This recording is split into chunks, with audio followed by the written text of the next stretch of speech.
أعوذ بالله من الشيطان الرجيم.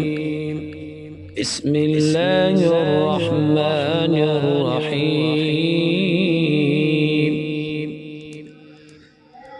وقال الذين كفروا لا تسمعوا لهذا القرآن والغوا فيه لعلكم تغلبون.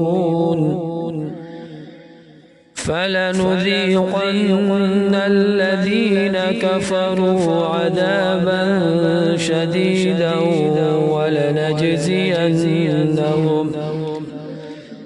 ولنجزينهم أسوأ الذي كانوا يعملون.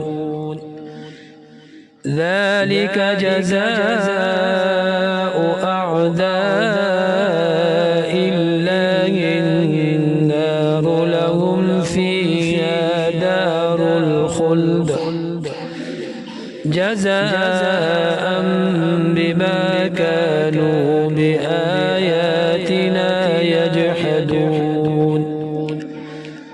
وقال الذين كفروا ربنا أرنا الذين أضلانا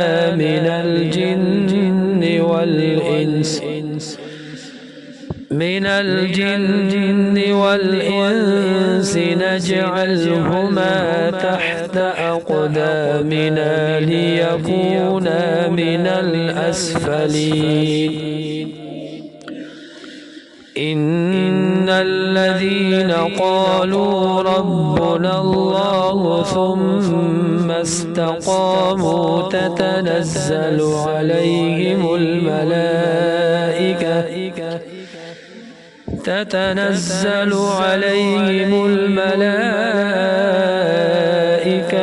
ألا تخافوا ولا تحزنوا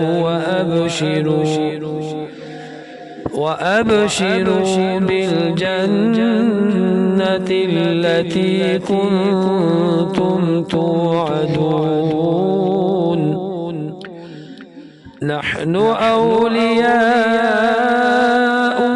في الحياة الدنيا وفي الآخرة ولكم فيها ما تشتهي أنفسكم ولكم فيها ما تدعون. نزلا من غفور رحيم. ومن أحسن قولا ممن دعا إلى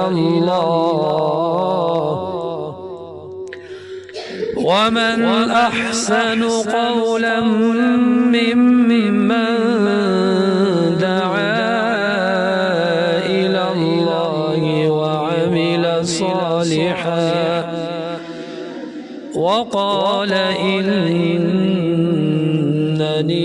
من المسلمين.